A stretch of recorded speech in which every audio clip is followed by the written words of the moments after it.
Hello students, कैसे आप सभी लोग। आज हम इस वीडियो में हमारा इंग्लिश का चैप्टर 4.1 करेंगे जिसका नाम है स्लीप माई ट्रेजर।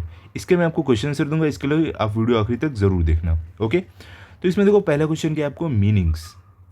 तो फर्स्ट क्या है इसमें, ट्रेजर। यहाँ पर देखो जो हमारी पोएम में जो ट्रेजर का मीनिंग दिया गया है वो क्या है, something that is precious to the poet her little child. क्या बोल रहे हैं, कोई ऐसी चीज़ जो पोएट को, जो हमारे कवि को प्रीशियस हो, खास हो, उसकी लिटिल चाइल्ड, ठीक है, उसकी छोटी बच्ची या बच्चा। सेकंड क्या, क्रीप। क्रीप मतलब to move slowly and quietly. Creep मतलब कि एकदम धीरे धीरे और चुपचाप मूव करना। तो क्रीप का एक मतलब होता है रेंगना भी होता है। ओके, थर्ड क्या भी आपको देखो, अलाइट विथ। यहाँ क्या मतलब इसका, लिट अप विथ। ओके, मतलब आप बोल सकते हो एकदम रोशनी, आप बोल सकते हो। फोर्थ क्या, स्टार्लिंग। इसका मतलब क्या होता है, a common bird with dark shiny feathers and a loud call. क्या बोल रहे हैं, यहाँ पर बोल रहे हैं कि एक ऐसी बर्ड जिसका डार्क और शाइनी फेदर्स हो, पंख हो, और इसकी आवाज़ बहुत तेज़ हो। फिफ्थ क्या, स्ट्रीज, मतलब क्या, मूव स्लाइटली, ठीक है, तेज़ी से मूव करना। अब सिक्स में क्या, मेडोज, मतलब क्या, ग्रास लैंड। ओके, आप बोल सकते हो घास का मैदान, ठीक है। सेवेंथ में क्या आपको देखो, यहाँ पर लास्ट हमारा जो मीनिंग है, रैप्ड, मतलब क्या, कवर्ड।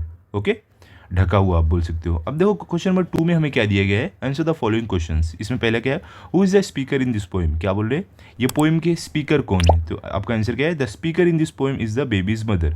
क्या बोल रहे हैं, ये पोएम में जो स्पीकर है वो बेबी के मदर है, बेबी के माँ है, ठीक है, बच्चे की माँ है। सेकंड क्या आपको, to whom is the poet addressed. क्या बोल रहे हैं यहाँ पर कि किसको एड्रेस करके पोएम लिखी गई है। तो आपका आंसर क्या है, the poem is addressed to the baby, मतलब कि ये जो पोएम है वो बेबी के बारे में लिखी गई है। ओके, अब देखो आपको थर्ड में क्या है, what time is being described in the poem. क्या बोले, ये जो पोएम है इसमें क्या टाइम को डिस्क्राइब किया गया है, क्या टाइम। तो आप क्या लिखोगे इसमें answer, in the first stanza the time described is Twilight.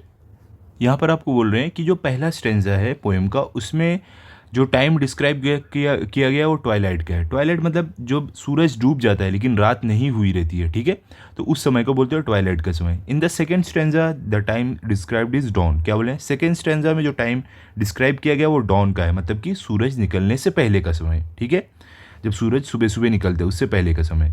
अब देखो आपको फोर्थ में क्या दिया गया है, यहाँ पर बोल रहे हैं name the white and bright things mention in the poem. क्या बोल रहे हैं कि जो पोएम में वाइट और ब्राइट चीज़ को मेंशन किया गया है वो आप बताओ वो कौन सी है। तो आपका आंसर क्या, the white and bright things mention in the poem are, कौन कौन सी है देखो, the lilies, daisies, garden, dawn and daybreak. क्या बोल रहे हैं, वो कौन कौन सी चीज़ है, लिलीज, डेजीज, ये फ्लावर के नाम है, गार्डन है, डॉन मतलब सुबह, जो सुबह सुबह सूरज जब निकलते उससे पहले का समय, और डेब्रेक। डे ब्रेक मतलब आप बोल सकते हो जब सूरज निकलता है, जब पहली रोशनी सूरज की आती है वो टाइम का समय, ठीक है। ये सारी चीज़ों को वाइट और ब्राइट एकदम बताया गया है। अब देखो आगे आपको क्या है, थर्ड में यहाँ बोल रहे हैं guess the meaning of the following from the context. क्या बोले, ये जो हमें दिया गया है इसका हमें मीनिंग हमें ढूंढ कर लिखना है अपनी पोएम में से। तो पहला क्या है, the garden is still alight with lilies. तो इसका देखो आप क्या लिखोगे, the white lilies make the garden appear to be bright and well lit. क्या बोले, जो वाइट लिलीज है, ये जो फ्लावर है वाइट लिलीज, सफ़ेद सफ़ेद लिलीज के जो फ्लावर है, ये गार्डन को ऐसा चमका देते हैं कि लगता है कि एकदम वाइट लाइट कोई जल रही है, एकदम ब्राइट लाइट जल रही है, ठीक है।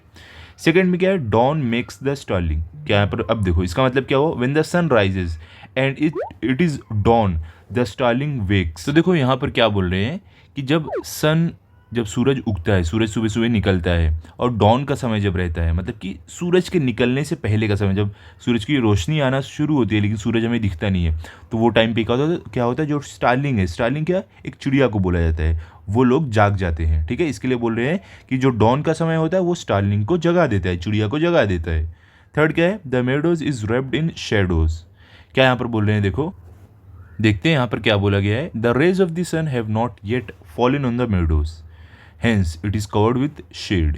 क्या यहाँ पर बोल रहे हैं कि जो सूरज की रोशनी है अभी वो मेडोज पर पड़ी नहीं है। मेडोज मतलब क्या, जो घास का जो मैदान है वहाँ पर अभी सूरज की रोशनी पड़ी नहीं है, इसके लिए बोला जाता है वो शेडो से ढके हुए हैं। ये इसका मतलब ये हुआ, the meadows is raped in shadows, ठीक है। अब क्वेश्चन नंबर 4 में क्या दिया गया देखते हैं। यहाँ पर बोल रहे हैं what is your favourite time of the day, describe it in detail. क्या बोल रहे हैं कि आपका दिन का फेवरेट टाइम, सबसे पसंदीदा समय कौन सा है, उसको आप डिटेल में बताओ। तो आप आंसर में क्या लिखोगे, या अपने मन का भी आप लिख सकते हो। My favourite time is early morning, get up very early and go for a round on my cycle. क्या बोलें कि मेरा जो सबसे फेवरेट टाइम है वो सुबह का समय होता है। मैं उठता हूँ अर्ली मॉर्निंग में, या उठती हूँ और जाती हूँ अपने साइकिल पर एक राउंड लेने के लिए। There is no traffic on the road at that time and everything is silent. और क्या बोल रहे हैं कि वो समय जो सुबह सुबह का समय रहता है, रोड पर कोई भी ट्रैफिक नहीं रहती है और एकदम साइलेंट, एकदम शांति रहती है। There are many trees near my house and I can see birds and flowers. और क्या बोल रहे हैं कि मेरे घर के आसपास बहुत सारे पेड़ पौधे हैं, इसलिए मैं बर्ड्स मतलब चिड़िया और फ्लावर्स को भी देख सकता हूँ या सकती हूँ।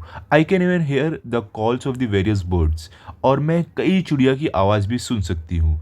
The air is cool and pure and there is always a slight breeze. और क्या बोल रहे हैं कि उस समय सुबह के समय जो हवा चलती है वो एकदम ठंडी रहती है, एकदम साफ़ सुथरी रहती है हवा, क्योंकि उस समय गाड़ी उड़ी नहीं चलती है ना, इसके लिए बोले एकदम साफ़ हवा रहती है। और स्लाइट ब्रीज मतलब कि एकदम ठंडी ठंडी स्मूथ हवा चलती है उस समय।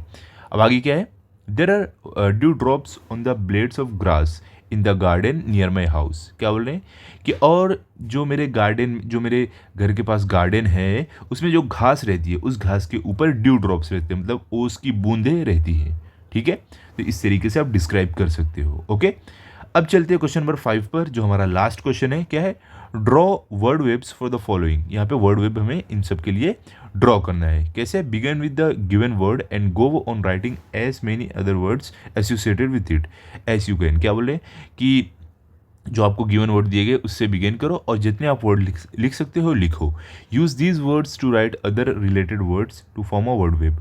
और आप इस वर्ड का यूज़ करके दूसरे वर्ड वेब भी बना सकते हो इसको देखकर। ठीक है, पहला हमें क्या दिया गया है, स्लीप। स्लीप में क्या लिखा है, स्लीप हम सोते समय क्या क्या होता है, हमें ड्रीम आते हैं, हम बेड पर सोते हैं, नाइट का समय होता है और रेस्ट करते हैं हम। ठीक है, फिर क्या, डे। डे के समय क्या क्या होता है, सनलाइट, हमें सूरज की रोशनी देखने मिलती है, हम प्ले खेलते हैं, वर्क काम पे जाते हैं, मॉर्निंग सुबह का समय होता है, ब्राइट एकदम ब्राइट रहता है उस समय, स्कूल हम डे में स्कूल जाते हैं, गार्डन। गार्डन में क्या क्या रहता है, प्ले हम वहाँ पर खेलने जाते हैं, ग्रास घास रहती है, वॉक हम वहाँ पर चलते हैं, बर्ड वहाँ पर चिड़िया रहती है, इंसेक्ट वहाँ पर कीड़े मकोड़े रहते हैं, चिल्ड्रन वहाँ पे हमें बच्चे भी देखने मिलते हैं, बर्ड। बर्ड्स के लिए हम क्या क्या लिखेंगे, फ्लाई वो उड़ती है, नेस्ट घोंसले में रहती है, एग्स उनके अंडे होते हैं, चॉपिंग वो चहकती है चहचहाती है चिड़िया, कलरफुल वो बहुत रंग बिरंगी रहती है। अब लास्ट का मेडोस जो घास का मैदान रहता है, तो उसके बारे में क्या लिखेंगे, सूथिंग, ग्रीन मतलब कि एकदम सूथिंग रहता है, एकदम आप बोल सकते हो मनमोहक रहता है, ग्रीन मतलब कि हरा भरा रहता है, प्लेजेंट मतलब कि हमें बहुत ज़्यादा अच्छा लगता है, वॉक मतलब हम घास पर वॉक करते हैं चलते हैं, ग्रास और क्या रहता है जो घास के मैदान में, ऑफ कोर्स ग्रास हमें देखने मिलती है। ठीक है, ओके समझ गए आप। तो यहाँ पर हमारा ये चैप्टर कंप्लीट हो गया। आई होप आपको अच्छे से समझा होगा। अब इसको अच्छे से पढ़ लो, प्रैक्टिस कर लो लिख कर, ताकि अगर आपका टेस्ट हो तो आपके फुल मार्क्स है। मिलते हैं अगले वीडियो में। अगर आपको वीडियो अच्छा लगा हो तो आप इस वीडियो को लाइक करो, अपने सभी दोस्तों के साथ शेयर करो, चैनल को सब्सक्राइब करो। Thank you.